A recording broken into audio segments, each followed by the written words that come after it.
Welcome to Gay USA. I'm Andy Hum. I'm Ann Northrup. You're missing our usual opening this week because not only are we both at home, but so is our director. So that presents a few more technical challenges. Right, but lots of news to convey, as this coronavirus pandemic intensifies. And a lot more sad losses in our communities. An Irish gay activist, a Florida deputy sheriff, an AIDS researcher, an actor, journalist, an AIDS service provider, and a trans pioneer in Miami Beach. But we're fighting back too. The great activist Reverend Billy here in New York got arrested protesting Franklin Graham's prayer tents, as Andy now calls them, which I think is appropriate, in Central Park. Over in Ireland, the out gay prime minister has reactivated his medical license so he can work as a doctor one day a week, volunteering in the pandemic. And much to our surprise, the sex abuse convictions of the Australian Catholic Cardinal George Pell have been overturned by the High Court in Australia. He's a very strong anti-LGBT character. The children's author, Jacqueline Wilson, has come out officially. The FDA has loosened its blood donation rules for men who have sex with men and a number of other categories of people, but this is still not a scientific decision and not nearly enough. Okay, and we have a lot more entertainment links to tell you about that you can watch online. Some really great stuff that I'm looking forward to seeing. But we start with the news. Now, of course, we may survive this pandemic, but I don't know if the country is going to survive as a country given what's going on right now. Very, very scary when you look at the voting in Wisconsin. But we'll know in 5 days how that turns out. I'm not just concerned about Wisconsin. I'm talking about all the extraordinary powers that Trump is grabbing, firing all the inspectors general. Yeah. It goes on and on and on and on and on. But we can keep going on acting like we still have a republic and fill out your census form if you haven't already. Please. That's something you can do at home. Well, it's a way for you to maintain or increase the number of representatives from your state. New York has lost a few representatives over the last few years because its population is perceived as dropping in relation to other states. That may or may not be true, but if you don't fill out your census form, you won't be counted and we won't have representatives representing us. Well, somebody pointed out that they're finally getting the message in the White House that through their inaction and their bad actions in the pandemic, they're killing off a lot of their own voters. Well, certainly not in the killing off. Are they getting to enough of them? But will their voters stick with them or not? No, I mean literally dying in these areas. I understand, but so far 13,000 are dead. I don't think that's going to make a difference in the voting rolls. We shall see. Well, we're testing Trump's statement that he could shoot someone on Fifth Avenue and still be elected. We're still trying not to get this, and I hope you are too out there. Yes. Okay. All right, but let's talk about some of the people who have gotten it. Yes, exactly. Last week, we told you that our friend Tarlik McNealis, who was a 56-year-old gay activist, Irish gay activist, very involved. I mean, he started his we told him he was on a respirator. Well, he passed away. We have a picture of him. His activism goes back to Belfast in 1983. You can see him there if we can get that picture up. Yeah. The vile Ian Paisley started a campaign to save Ulster from sodomy. Tarlac at Queen's University joined a protest with a T-shirt that said, "Save sodomy from Ulster." He was part of the original Irish Lesbian and Gay Organization in New York in 1991 that marched in the St. Patrick's Day Parade with Mayor Dinkins. But the way, if you're on our email list, we'll send you video of that march in 1991, and you can see how we were treated back then. But when he finally, we finally got into the St. Patrick's Day Parade, he became the formation chair of our contingent in the St. Patrick's Day Parade. He was so proud. And of course, he was always involved with St. Pat's for All in Queens. And we have a picture of him with Alexandria Ocasio-Cortez from March 1st. which was the last time that that we had almost any kind of a big gathering in New York. There he is with AOC. Mm-hmm. So he was a sweet guy, a great reconciler in the community, a tough guy, but a fair guy. Loved him very much.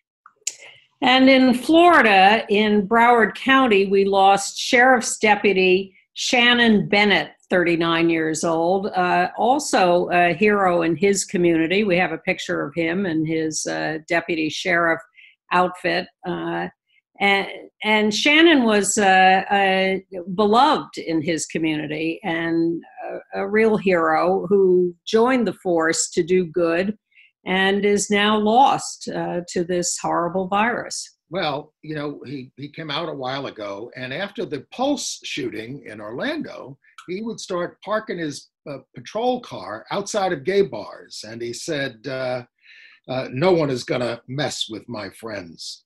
He did his fiance, he was engaged to be married to Jonathan Fry, said that Shannon had no underlying health issues, but it took him anyway. And of course, police, many police in New York are getting of this. Some are dying of it because these are the people on the front lines, along with so many others, like the EMS workers and of course the healthcare workers in the hospitals. Okay, let's talk about Jita Ramji. Yeah, she was died in South Africa, in Durban. She was born in Uganda, actually, of Indian parents, studied in, I think, London and South Africa. She was a very, very important AIDS researcher, and she got into it. It's portrayed by this quote on this picture. "The HIV epidemic has disproportionately affected women. I strongly believe that my calling in life is to find methods that empower women to take control of their HIV prevention and reproductive health rights through informed choices." She was working on microbicides for women, yes. Thank you. And she was an enormously respected and important researcher on these issues in South Africa. And it's a huge loss to lose her at age 57. She's survived by her husband, Jim. And this virus is just striking down people. You know. She died in Durban. She had made a visit to her sons in London. And then when she came back, that's when she found out she had it, and it took her. All right. This story is a guy who, Dean Resch, 62 years old. He was a writer, an actor, and a singer who spent several years as a copy editor at Gay City News, where I write. He died April 3rd of the virus. He started in the 70s as an off-Broadway actor and on TV. Well, this is what picture we're going to show first. We show what he looks like now, but you can go to the second picture, because back in the day, in the early 80s, he was an actor. And then a doctor told him, "You have pre-AIDS and you're going to die in 6 months." And it totally undermined his confidence as an actor. So he moved to San Francisco from New York. He got jobs. He's a very good writer and editor. He got jobs in law firms doing that kind of work. And then he finally came back to New York. And he had tremendous anger over Trump's mishandling of the crisis. And that makes me think about what happened to the comptroller of the city of New York this week, Scott Stringer, who is running for mayor now. He lost his mother, who was 86, Arlene Stringer Cuevas, to this virus. And he went on CNN and he said the blood of his mother's hands is on Trump. She was a former New York City council member, but he really put it out there in that case. Yeah. And Gary Bowie in Los Angeles, he was the executive director of an organization called Being Alive, which was a support organization for people living with AIDS, mental health and services for people with HIV and AIDS. Again, a stalwart pillar of the community there in Los Angeles, a huge loss, mourned by everyone in Los Angeles and beyond.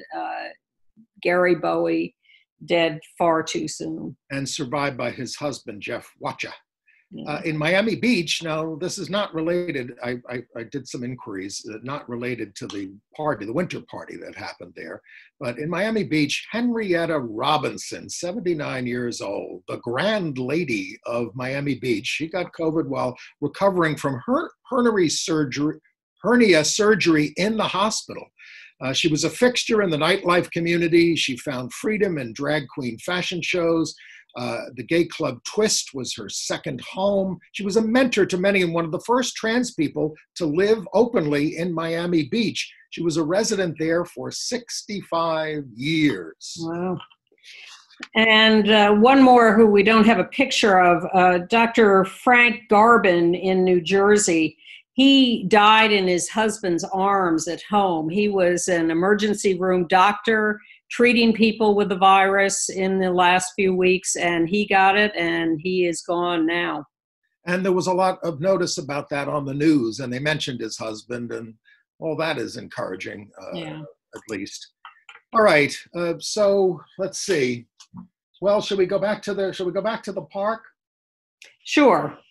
You know, we've been telling you about this Samaritan's Purse, this international right-wing Christian charity that goes around the world doing food programs, they went into the Ebola epidemic in Liberia, and they fled, and they got permission to set up tents in Central Park.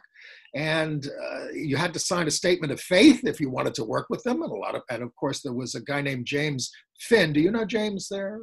I don't, but I read his very, irate and detailed letter. He tried to volunteer. Once he said he was gay, they said forget about it. The woman said, "I wish you luck volunteering elsewhere." Well, that's what they should have told Samaritan's Purse. I wish you luck helping people elsewhere because you're a bunch of bigots. James Finn got excited about volunteering. Medicine was not his field, but he had a lot of management skills that he thought would be important and useful. And so the more he read about the possibilities for working here in New York, where was he, Minnesota or Wisconsin or Michigan, somewhere in the upper Midwest, and he kept reading about it, and he got very interested and excited about coming to New York to help out. And so he read the Samaritan's Purse material, and he saw this statement of faith, and he thought, well, surely they're not going to turn me down as a volunteer just because I don't agree with this anti-gay bigotry and anti-abortion bigotry. So he called them up, and he went through the whole process, and they were thrilled at the idea of having him. And they were just about to sign off, and they said to him, oh, by the way, of course, you are going to declare your support for this statement of faith. And he said, well, actually, no, I'm not. I have to say I don't agree with it, but I'm perfectly happy to come volunteer with you. We can have a difference of opinion about other things. And they said, no, absolutely, we don't want you. Go away. And, this is run by Franklin Graham, a total bigot and anti-Muslim, anti-gay, anti-women. He lied, and he says, we do not make distinctions about an individual's religion, race, sexual orientation, or economic status. We do not discriminate.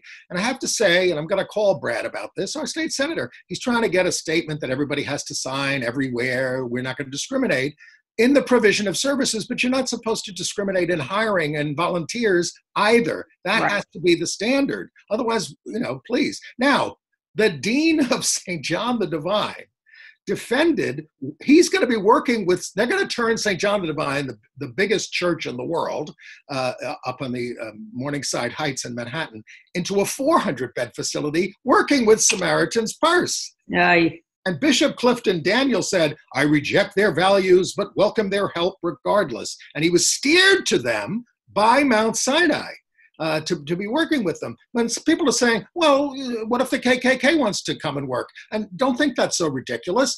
Back in the 1920s, the KKK used to have basketball teams that used to play with other high schools out on Long Island. They were just another group that was around that you could work with. I mean, come on. Now, well, the other thing is that they are, Samaritan's Purse is very clear in all their literature and website and everything about the fact that their highest priority is bringing people to Jesus. Yes. not the medical services, bringing people to Jesus. And they are bringing evangelical chaplains to New York City, to tents, and they're going to be praying over dying Jewish people and non-believers and everybody else, and trying to bring them to Jesus on their deathbeds when their families and friends are excluded from being with them as they die. I have posted this on my Facebook page, and we're going to include it in our email. But it's the footage of the Reverend Billy engaging in a protest there.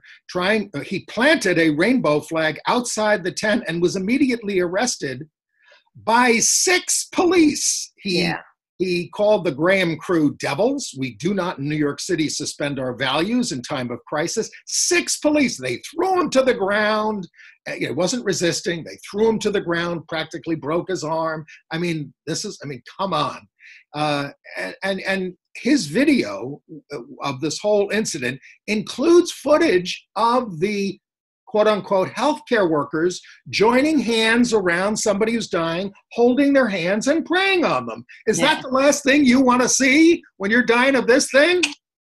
I wondered at first why they could arrest Reverend Billy. Why isn't it legal to stand there with a flag? And I read the details, and it was about him stepping over some kind of barrier they had jumped a fence that said it was a police barrier. But thank you, Reverend Billy, who was a tremendous progressive activist. He's from the Church of Stop Shopping.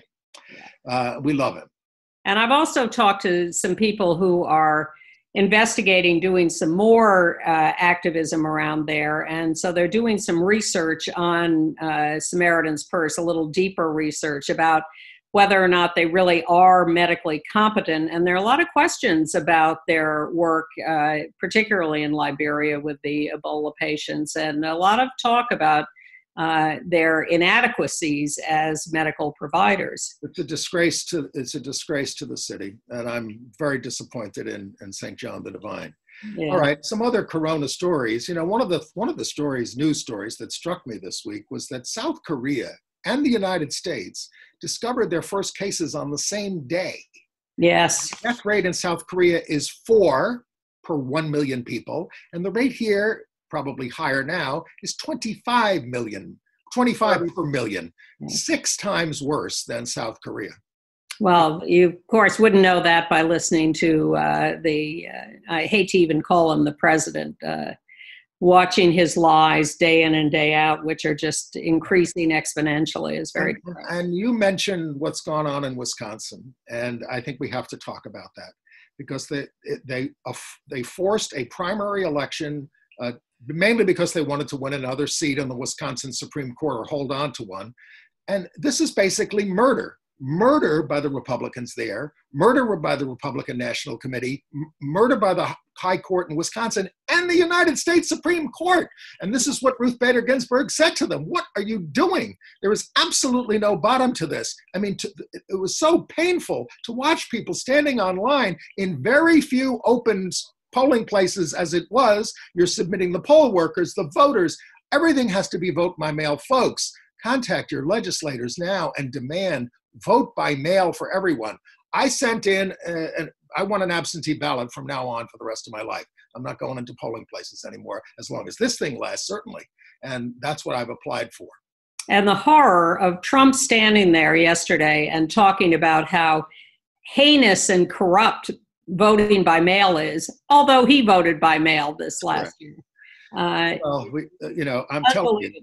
Well, Trump is well aware he will be undone if everybody can vote. But he's just shameless and relentless about these lies. And Bernie has suspended his campaign. Everybody says they suspend. That doesn't mean they get off the ballots and they're not going to be part of the convention if they ever have one. But they're still in it. People can still register however they want and vote for whoever they want. Yes, and you want him to have leverage for his issues at the convention. Now, he'll never have a majority of the delegates, so there are limits to his influence, but it's not a bad thing to try to increase that. And I know Joe Biden is watching because, what else is, he's got to do.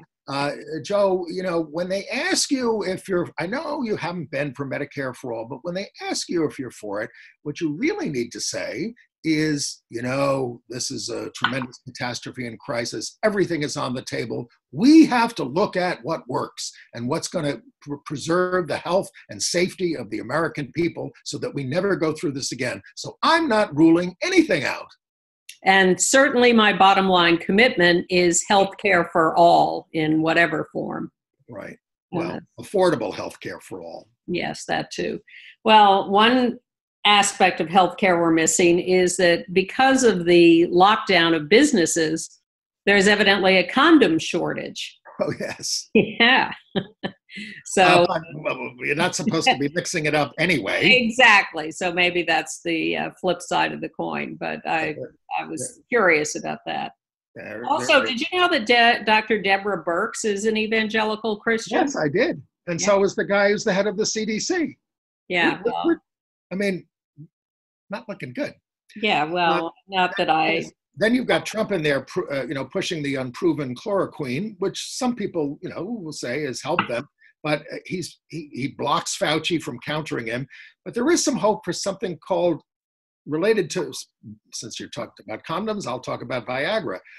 Nitric oxide is the active ingredient in Viagra. It opens up blood vessels and may help sick patients. All right. They're talking about giving it to the healthcare providers before they go in the room with the sick patients. So that's encouraging. I will not tell jokes about giving Viagra to healthcare providers before they. My friend Ann Northrup is against telling jokes in this thing, but apparently I haven't seen the story. So, Lori Lightfoot is trying to take a lighter touch when she's trying to get her people to do something in Chicago. The mayor there, the out lesbian. Well, that, of course, brings up the subject of the racial disparities in infections and deaths. Oh, yes, Andrew Sullivan said, why are you bringing that up now? Because... God. Why? Because more Black people are dying. Correct. Could that be a reason? Because they live in closer quarters? Because they have worse health situations and less access to health care? Yeah. Oh, and these are not statistics collected by the federal government. They're not collecting them and issuing them. It's all coming from the states. Neither is New York. And of course, the states are also using this as an excuse to shut down abortion in the states. The stories are just appalling. Yeah. Just appalling. Now, and of course, the arrests, the fines, the prison for people accused of attempted murder by spitting at cops. Now, I'm not in favor of spitting at cops and saying, I have the virus, I'm going to kill you. But surely there's some better solution than prison. Well, 6 people in New Jersey were given summonses for an illegal gathering by being too close together or whatever. It's the potential for the criminalization of this situation is high. And returning to the religious leaders for a moment, I just want to say, all of these religious leaders, like Franklin Graham and others, who are blaming COVID on LGBT or Jews or another scapegoat, or the turning away from God. That's identifying us as people that you ought to commit violence against because we're the people who caused it. And there are people who take that seriously. Sure. So I think that the people should be arrested for incitement when they say these things. Mm-hmm. Well, the human instinct to scapegoat and to absolve oneself of responsibility seems to be an enormously wide strain in the human race.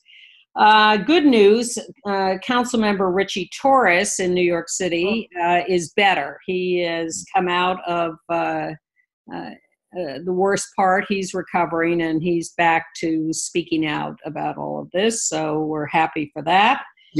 Young gay guy in my building who was in intensive care. He's home and he tests negative at this point. So that's great. Encouraging. That's great. Some good announcements from a couple of foundations. The Elton John Foundation is planning to devote grants to research. They finance research around HIV, and they're going to expand that to virus research, specifically as it intersects with people with HIV and AIDS. Or, we've talked from the beginning of this about the potential for HIV drugs to be helpful. And so the Elton John Foundation is getting involved in that, as is AMFAR. Their researchers will work on these questions too. Good. Lady Gaga has announced on the late night shows, that there's going to be a one world benefit for coronavirus. $35 million has already been raised, $10 million from the out-gay head of Apple, Tim Cook alone. The funds are going to benefit healthcare workers and President Trump's favorite organization, the WHO, the World Health Organization. By the way, Britain stepped in and said, no, the World Health Organization, please.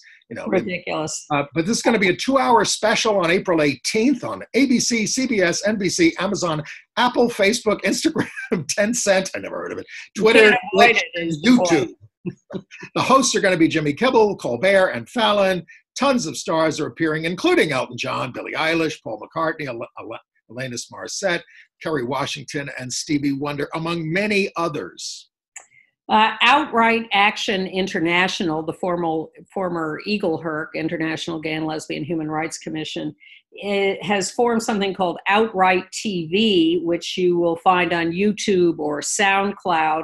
And what that's going to be is the story of LGBT plus people around the world and their experiences of the virus. So you can go to the Outright TV channel on YouTube or SoundCloud to find those stories around the world.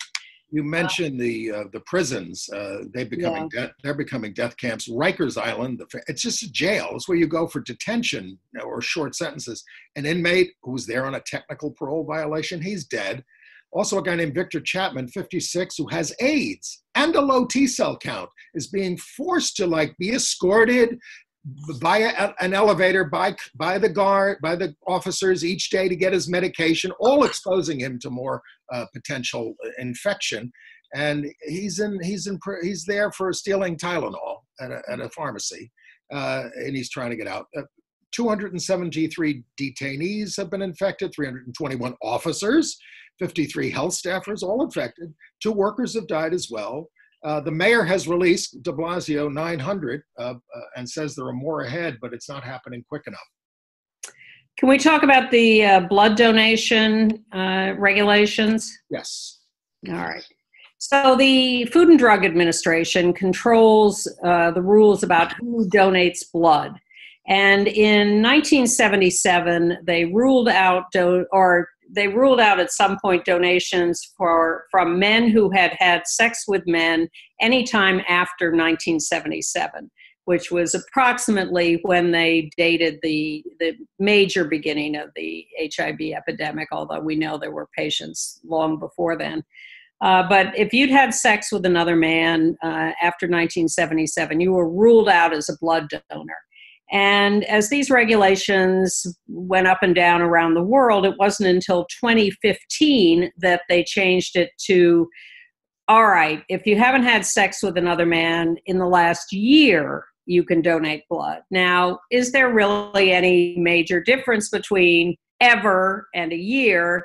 Certainly some people, but not enough to make a real difference. So we weren't happy with the year waiting period. Okay, you're old. But now, in the midst of a crisis where they need blood, they are finally getting on board with the more modern concept that has been adopted in countries around the world of a 3-month exclusion period. If you have had sex with another man in the last 3 months, you cannot donate. But farther along than that, yes. Or if you are a female who's had sex with a man who has had sex with a man, you're under the 3-month. It's not scientific.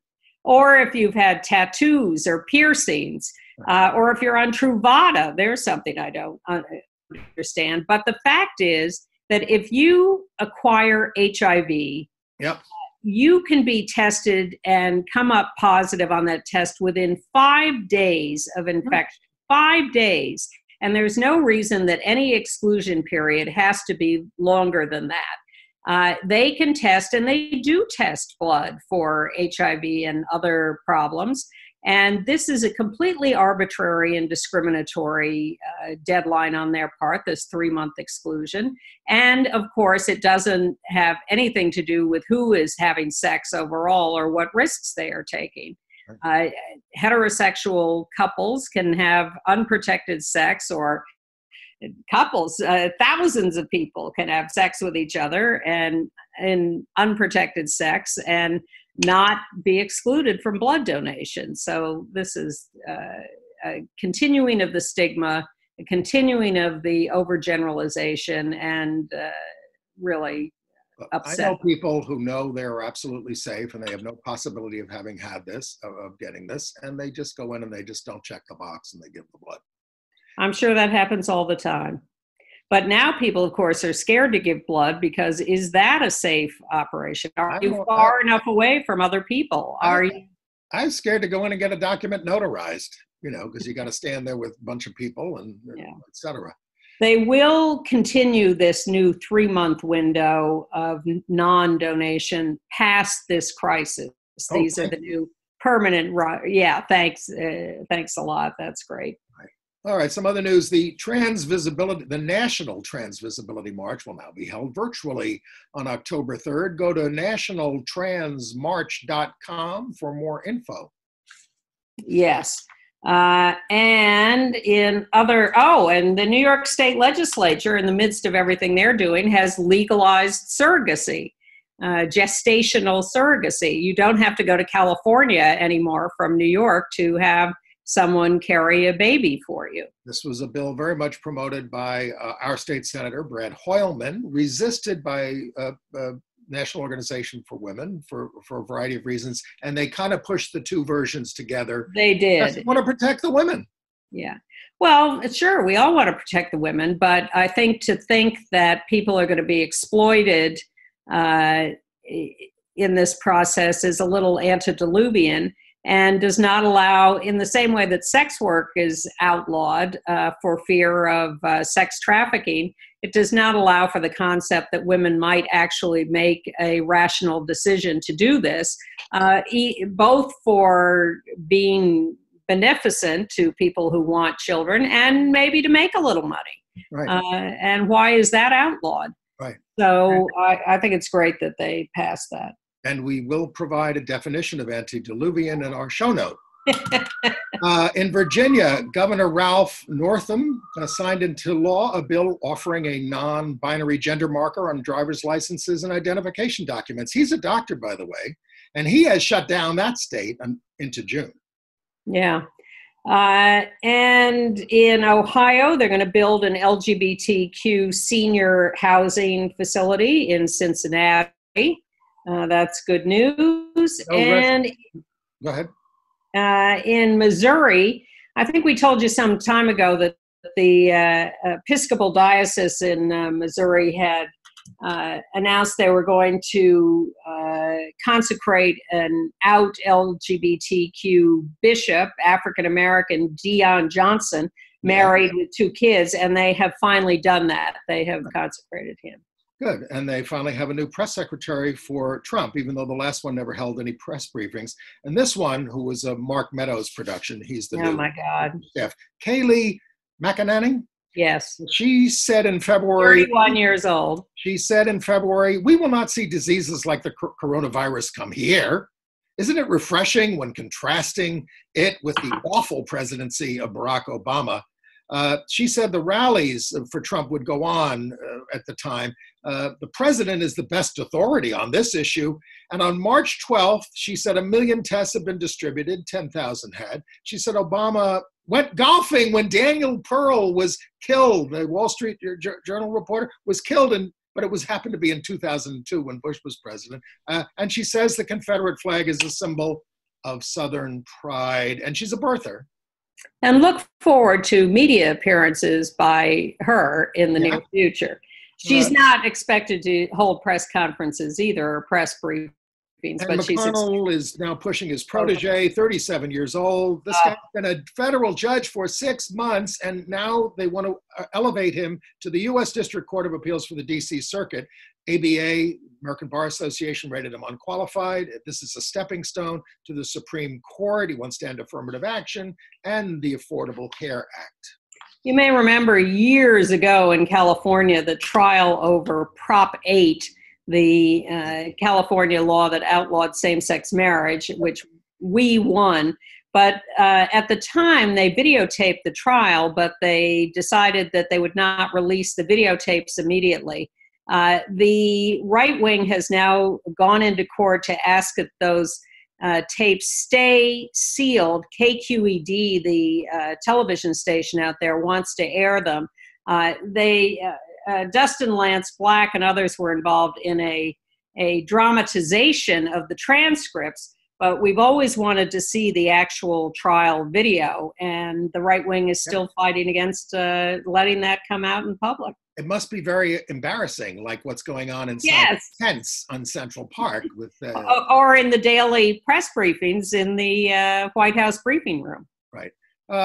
We told you about what was supposed to be the first crime in space. An astronaut, Annie McClain, was accused by her ex-wife of illegally attempting to access her accounts, this woman's summer warden. And now it turns out, and she brought all kinds of charges against Annie. And now it turns out that she made the whole thing up, that the access to the account was perfectly legitimate when they were married. Now Warden faces 5 years in prison and a $250,000 fine. All right, international news. In Jackson, You go ahead. no, a couple things. In international, I'm sorry, you threw me off. In Jacksonville, Florida, the National Association of Social Workers has named a transgender man, Xander Keig, Keig, as the Social Worker of the Year. Oh, right. Works with transgender people, works with people with mental illness, works with the military. Evidently a really wonderful guy, and is the National Association of Social Workers Social Worker of the Year. And congratulations to Laura Rakovich, who is the new interim executive director of the LGBTQ Leslie Loman Museum here in New York City. She is quite something. Yes. She was at the Queen's Museum and left there under some, I don't want to say a cloud, but she had political differences with the board of directors of the Queen's Museum because she was too progressive. They did a lot of LGBT stuff under her. She is not LGBT herself, and she thinks Leslie Loman should be led by someone LGBT on a permanent basis. She's working on a book, The Myth of Museums, Why Cultural Institutions Can't Be Neutral in an Age of Protest. And she's there as the interim ED because the very out, wonderful gay ED has become the New York City Commissioner of Cultural Affairs. His name is Gonzalo Casals. Yes, so she's stepping in. All right, international news, yes. I'm very heartened to see that the Taoiseach, the Prime Minister of Ireland, Leo Varadkar, he lost the last election, but he's still there until they can form a government. He reactivated his doctor's license and will work 1 day a week as a physician. I mean, Trump won't even put a mask on, to be a good example. Well, Varadkar is going to work on the phone. He's going to be one of these screening doctors you call to check out your symptoms with them to decide whether or not to go to the hospital or how to treat the symptoms you think you're having. There are a lot of medical people working on the phones to pre-screen people so that the hospitals are not even more overwhelmed than they already are. I got to get some of those goggles. A friend of mine says I should wear, I don't wear glasses anymore other than for reading, so I can't really wear them out, it'll be blurry, but I've got some sunglasses that you should cover your eyes. You should wear something over your eyes when you're out there walking around. Well, the last couple of days I've been wearing a bandana on my face, just a regular old cowboy bandana. And because I've had to go out a couple of times to do errands. And as I leave my building, I say to my doorman, and after this, I'm going to rob a bank. Well, they arrested two That's what I black look guys. like. They arrested two black guys in a Walmart because they were wearing masks to protect themselves. Yeah. I have to say, I was, I'm not a monarchist, but I was very impressed by the speech the Queen gave, a 4-minute speech on this. I mean, if you haven't seen it, look it up online. It's only one of 4 she's ever given, other than the Christmas message to the nation, and it was just pitch perfect. And if only we had it's so much more adult than what we're hearing in this country. Right. We're not impressed by the adultness of the health minister in Israel. Now, the original stories on this said that he blamed this on gays, the pandemic on gays. That has been debunked. He is anti-gay. There he is with Netanyahu. He is from an anti-gay sect. But he now tests positive for COVID, and as does his wife. And because he has it, and there he is with Netanyahu and most of the cabinet have had to go into quarantine. He ignored social distancing guidelines. He attended group services in the days before the diagnosis. Netanyahu has announced the nationwide lockdown until Friday to get them through Passover, but they're going to need a lot more than that. And this guy just hasn't been doing, people want him out at this point because he just didn't handle the crisis properly. To say the least. All right. In other international news, in Hungary, they passed a law giving Viktor Orban, the president of Hungary, who is like Trump and Bolsonaro combined. He's so horrible. Steroids. Yeah. They gave him the power to do anything he wanted in the country. So the first thing he did was propose a bill to forbid recognition of transgender people and to replace any time gender is mentioned in any law or regulation with the term birth sex. That's his priority in this. Just outrageous. Crisis. And 70% of Hungarians support access to legal gender recognition based on who you are. I mean, it's... Well, when I was interested when Trump was asked about wearing a mask and he said no. He said, I just don't think it looks good when I'm meeting with presidents or kings or queens or dictators or whatever.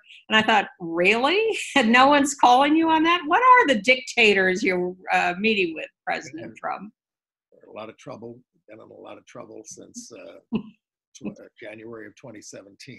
Yeah. And, Australia, we told you about the conviction of this guy. We got to tell you that it was overturned. The High Court overturned the conviction of Catholic Cardinal George Pell for the sexual abuse of boys about 25 years ago. He was once the number 2 guy in the Vatican. He was a leading anti-LGBT campaigner. The court said there were many improbabilities in the charges that were not considered by the jury. I'm sorry if I didn't catch this. It didn't sound like you said anti-LGBT campaigner. He was but yes. At this point.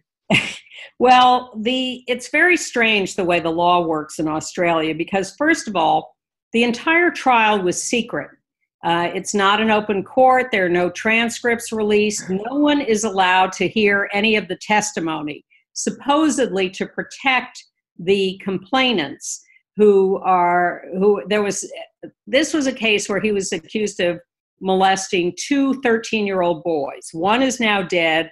The other 26 years later is now presumably 39, but they were protecting his anonymity. So no one knows the content of any of the testimony. And all we have to go on now is the High Court ruling that they thought the case was not proved, that the jury should have allowed more reasonable doubt. But there's no way that we will ever know or be able to judge the truth of that. Now, meanwhile, the High Court just said that the convictions were unreasonable or cannot be supported by the evidence. Pope Francis is celebrating this, celebrating the overturning of the convictions. Our pal, Pope Francis, what a great guy, celebrating the overturning of the convictions. Look, I mean, some people are wrongly accused at times, but how would we know in we this know. case? We can't see the trial transcript. What happens if the jurors speak out? Do they get? They are probably forbidden to speak out because all of this is supposed to remain secret. I think the complainant should speak out. He should tell his story publicly. He has. He says he accepts the decision of the court. Right. That's what happened. Well, all right. Moving on to Peru, the Inter-American Court of Human Rights, which covers, most of the Southern Hemisphere and beyond, has ruled that Peru is responsible for the detention, rape, and torture of a trans woman. It's the first LGBT torture case that the court has heard. I didn't hear anything about punishment for that or any consequences, but they have held the country of Peru responsible for that. Okay. And in Uganda, 20 gay men, I guess, in an AIDS shelter were arrested for violating social distancing rules. Right. Frank Mugisha, the great activist in Uganda, says that they were arrested for homosexuality. There are 44 coronavirus cases reported in the entire country. This is clearly just an excuse to grab these guys who were in a shelter. How much social distancing could they do? Right. Oh, right. In the United Kingdom, the leading children's author there, Jacqueline Wilson, has officially come out at 74, saying, "I've never really been in any kind of closet." She's been with her partner, Trish, for 18 years. Her 111th novel, Love, Frankie, shines some light on her private life. Her Tracy Beaker character was the center of a hit TV series. And my phone is ringing. I think I've been muted by our director. I'm going to answer this. Okay. Hello.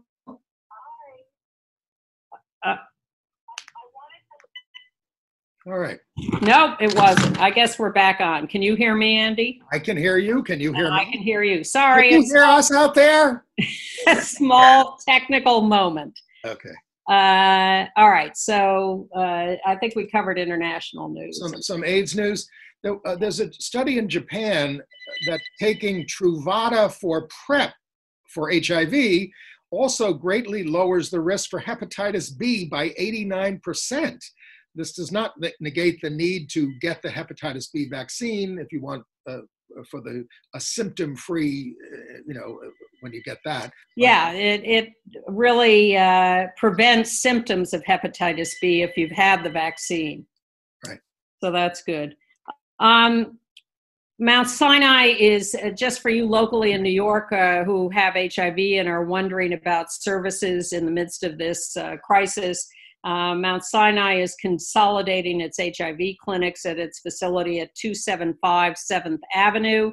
And the pharmacy is open there. And just in general, you should really be trying to contact your medical providers if you're having trouble on the phone by telehealth methods. There's a site called mychart.com, which is evidently a very efficient way to contact your health provider. I mean, you and I, thank goodness, as far as we know, are okay. We want to reassure people about that for the moment. But yeah. I mean, should we be contacting our doctors and just sort of checking in now and saying, all right, what do I do if I start to come down with symptoms? Where do I call? Do I call you here? Or do you wait till something happens? Well, I've had to contact a couple of doctors to renew prescriptions, and I haven't had any trouble getting in touch with them. That's just my experience. But they say if you are having trouble contacting your provider, that you call 311 or call a hospital helpline or something. So, and, call Leo Varadkar. He'll tell you what to do. All right, entertainment news. Yes. I watched that PBS series World on Fire over the weekend. I couldn't stick with it. Oh, it's a soap opera, but it's set in World War II, and it does have a gay couple, Brian J. Smith and Parker Sawyers, an interracial gay couple, and it's on Sunday nights. It's, you're right, it's not very good, but it has some intrigue in it. Well, I'm still watching. What other series did I pick up this weekend? Something on HBO. Is there a new series on HBO? Well, I'm still watching with utter delight My Brilliant Friend. And for those of you who have not taken my word for it and started My Brilliant Friend, please, you can watch the whole first year, 8 episodes on demand, and we've done 4 episodes, I guess, of the new season. But that's if you have HBO. But they have made a lot of their older series and some movies and documentaries available free on TV and online, including The Sopranos, which is the greatest series that was ever made. And I got a note from them the other day saying everything is available free through the end of this month. Everything? So, everything. So if you can cram everything in the next few weeks, you can watch stuff on HBO. Let me know if that's wrong, but that's what they told me. Did you see Shep in The Plot Against America? I did. For about 3 seconds. Looking very forlorn.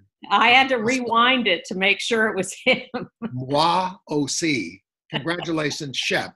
Yes, Shep. Anyway, I told you about how the National Theater is putting some of its plays online. They did One Man, Two Governors this week. It was not for everyone, but I can highly recommend the one they're starting this Thursday, which is Jane Eyre, an adaptation by Sally Cookson. And it is mostly on a bare stage with platforms, but it's alive with drama. So just go to National Theater Home, Google that, it'll come up, and it's a great feminist classic. And I want to mourn a couple of other people who died. A lot of talk today about John Prine, folk singer, country singer. His song Hello in There, which they had been playing, and I was thinking to myself, whose version of that do I know? I know that song so well. And I looked it up. Bette Midler? Yes, Bette Midler. So I listened both to his version on YouTube, which is a little more folky and a little more twangy, and hers, which is a little more mournful. The other thing I realized was his original version says, me and Loretta were whatever. And Bette Midler's version says, me and my husband. But Joan Baez's version says, me and Loretta. We're often talking about changing names or pronouns in songs, but Joan Baez would be most welcome at Broadway Backwards if they ever do that again for Broadway Cares Equity Fights AIDS. But Broadway Cares is streaming one night. They're celebrating 25 magical years of Disney on Broadway on Monday, April 13th at 7 p.m. You can go to BroadwayCares.org or on YouTube. And the show was on November 9th, and it's star-studded. Whoopi, Norm Lewis, Christian Borle, Gary Butler, Gavin Creel, many others. By the way, they've been longtime supporters of Gay USA, and we very much appreciate it. And, they're one of the charities that has had to tell, grantees, we can't do it this year because of what's happened. Well, because they raise money at Broadway shows, and Broadway shows are off. But we just want to express our deepest gratitude to Broadway Cares. Absolutely. For everything they've ever done, not just for us, but for the world. And Broadway has announced their latest update on their schedule. They're now saying that there will be no Broadway shows until at least June 7th. Yeah.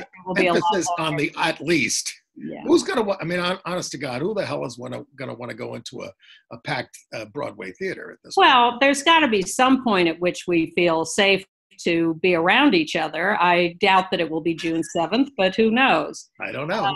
It's a novel virus. Yeah. I want to note one other passing, not, I believe, related to the virus, because she was 94 years old, but Honor Blackman.